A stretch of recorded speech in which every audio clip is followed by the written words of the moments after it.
Bom dia, boa tarde ou boa noite. Sejam bem-vindos a mais um vídeo do canal. Eu sou Cleiton Mo e hoje vamos falar um pouco das Olimpíadas. Vamos falar da origem delas. Vocês sabem a origem, sabem quais são as atividades que eram feitas e por que eram feitas e quando começou. Então, fica nesse vídeo que eu vou falar sobre essas coisas. Vamos lá.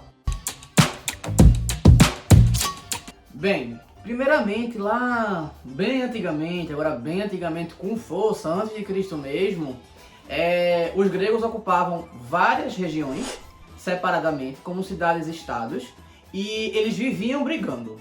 Na realidade, muitas vezes eles faziam comércio e agregavam outros povos que acabavam sendo recebidos por eles em algumas cidades.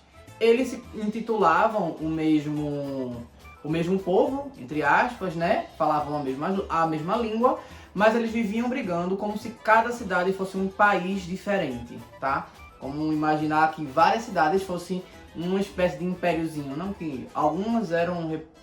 Atenas foi que virou república, mas enfim, no caso democracia, né? Mas enfim, de toda forma, cada um era independente de algum jeito. Só que tinha um momento que eles paravam porque a fé deles é que unia eles, né? Como a gente sabe da mitologia grega, um deus muito forte é Zeus, né? Que depois de muita mudança na mitologia, inclusive eu até falo em outro vídeo aqui no canal, ele começou a ser o mais venerado. E aí foi por causa dessa veneração, dessa devoção a Zeus, que eles decidiram fazer, de fato, uma espécie de evento. E esse evento visava celebrar Zeus e uma união, uma estabilidade naquele momento. Isso foi no ano de 776 a.C. e eles vieram conversando a respeito do que poderia acontecer, como iria acontecer e o que iria representar. E aí foi decidida as Olimpíadas, que recebeu só esse nome mais tarde, apesar de que a primeira Olimpíada foi sediada em Olímpia, e por isso esse nome, né? Mas esses jogos, eles aconteciam para venerar os deuses, principalmente Zeus. Nesse período, os atletas eles tinham como se fosse uma isenção militar, tanto em prestar serviço militar quanto em ser atacado. Então eles não poderiam, no translado deles, né, porque eles tinham que chegar um tempo antes, um mês antes, para treinar, para poder, no dia da competição, poder acontecer lá o babado. Então, por causa disso, eles saíam nulos das guerras, as guerras paravam, né, os impasses comerciais, civis, o que quer que seja, paravam de todas as cidades para eles poderem celebrar. Começou acontecendo apenas em um único dia. Se fazia a celebração de manhã, da abertura, à tarde tinha a competição e no final da noite tinha o encerramento. Entretanto, logo um pouco tempo depois já se tornou 5 dias e ficou se mantendo por 5 dias para algum tempo. Depois a gente tiveram os aumentos. Acontecia a coisa.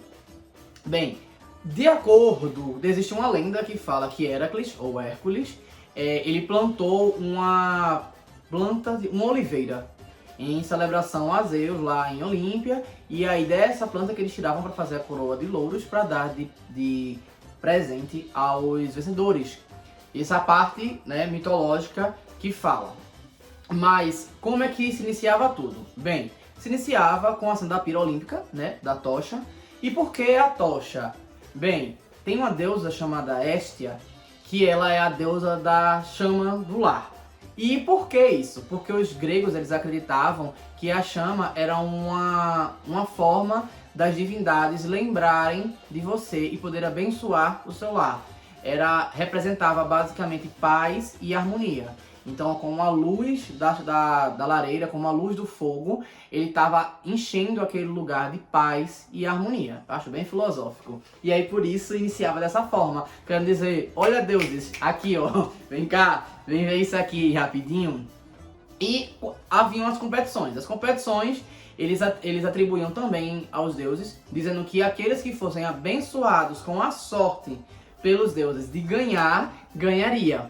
Por isso que normalmente os prêmios eram, além de uma coroa, eles também faziam estátuas dos guerreiros, faziam estátuas e colocavam nos templos, já que era de fato uma coisa que era para ser religiosa, né? Uma coisa religiosa. Então eles faziam as estátuas dos heróis e colocavam nos templos. Também haviam presentes como alimentação gratuita por um tempo e algumas coisas assim. Ah, e também tinham canções que eles encomendavam para poetas fazerem sobre os heróis, sobre os feitos. É porque eles já tratavam como heróis, tá? Os atletas. Então, sobre aqueles feitos e tudo mais. As competições que aconteciam eram poucas logo no começo. Tinha corrida tanto de pedestre quanto de equestre. Tinha luta, pugilismo... nem tô até confundida. Pugilismo, pancrácio e o pentátulo. Aconteciam essas, basicamente, por isso eram pequenininhas e aconteciam ali. Os juízes, eles eram chamados de helenícides, que é como se fosse juiz dos helenos, que era como o povo grego era chamado. E ao término do evento, tinha um sacrifício de 100 touros para... já falou Odin, para Zeus. Para Zeus, ele já era associado em muitos, existem passagens, desenhos como é que diz? Em ânforas, nos vasinhos lá de sacrifício de touros a Zeus. E aí nas Olimpíadas aconteciam 100 touros. Isso tudo no primeiro dia, como eu falei, tinha todo esse ritual, mas depois eles passaram a fazer em momentos diferentes. Quando passou a 5 dias, no primeiro dia tinha competição e tinha a abertura e uma competição. Esses touros eram sacrificados no segundo dia e aí guardados para uma cerimônia as partes eram guardadas para fazer a comida da cerimônia de encerramento, e aí tinha o terceiro dia, o quarto, enfim. E assim ia indo até concluir. Como eu falei, todos eles tinham que ter um cessar-fogo, realmente paz, do momento que eram convocados ao momento que voltavam para as suas cidades, né? Porque ir e vir era muito mais demorado, mesmo que fossem de uma cidade para outra. Então eles tinham que vir lá direitinho, bonitinho, protegidos, e voltar protegidos. Depois que chegassem todo mundo em suas respectivas cidades, aí ó, pronto, vamos voltar a se degladiar. E aí, barraco, aí quebra, todo mundo. Vamos voltar a se bater. Mas até lá eles eram protegidos. E aí foi em 393 depois de Cristo que as Olimpíadas pararam de acontecer. Elas também aconteciam de 4 em 4 anos, porque foi assim que foi determinado antes, né, pra ter esse tempo, porque se fosse cessar-fogo direto, não ia até poder ter uma guerra no meio, né? Como é que ia ter uma guerra no meio se todo ano ia ter um cessar-fogo? Não dá. Tem guerra que dura 3, 4 anos, tem guerra que dura mais do que isso, então tinha que ser de 4 em 4 anos. Eu acho que o motivo era esse. Fonte. Não foi preciso. Eu nunca li em canto nenhum, não, eu tô supondo. Mas, enfim. E aí foi um imperador romano, chamado Teodósio, que proibiu a realização das Olimpíadas.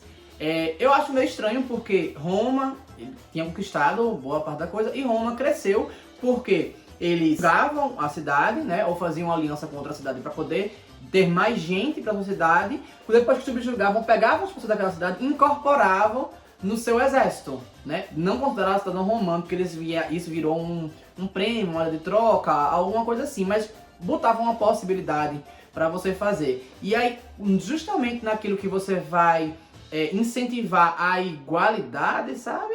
A igualdade, ó. Que eu pensei, misturei francês aqui com português, mas a igualdade, você fica estranho, né? Roma tá feliz, mas enfim, foi lá, eles cismaram e não deixaram mais. E aí as Olimpíadas só voltaram a acontecer em 1896.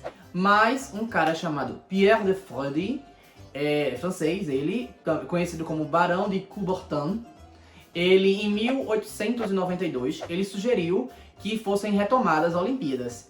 Só que aí a galera não gostou muito, não sei, né, bora ver, não sei o que, ficaram enrolando, sabe? A gente tá conversando, a gente liga e nunca nada, não é isso? Só que 2 anos depois teve uma conferência, 13 países estavam presentes lá na França, e aí ele soltou essa ideia, de repente, ele fazia parte da universidade, ele não era ninguém não, mas enfim.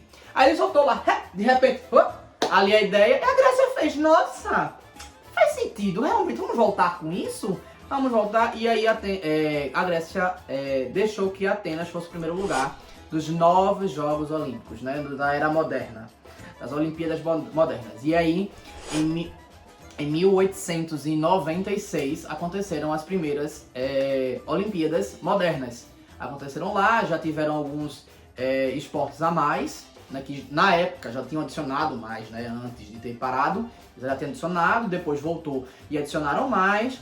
O prêmio, pelo que eu li, era quem era o primeiro lugar, ganhava sua coroa de louros, né, e ali, ó, parabéns, registrar ali seu nome em algum lugar. E só foi em 1904 que começaram a fazer o percurso das medalhas, ou seja, 3 Olimpíadas depois, na terceira Olimpíada. E aí eles davam de prata para o vencedor e para os competidores uma coroa de louros e uma medalha de bronze. Mas enfim, e aí com o tempo foi aumentando, teve um negócio da medalha de ouro, papapá, aquele negócio todo que a gente já conhece. Enfim, é isso, eu espero que tenham gostado. Então curtam, comentem, compartilhem, se inscrevam no canal e se não sabem o que escrever, vamos dizer os... Não, coroa de louros é melhor. É isso, valeu.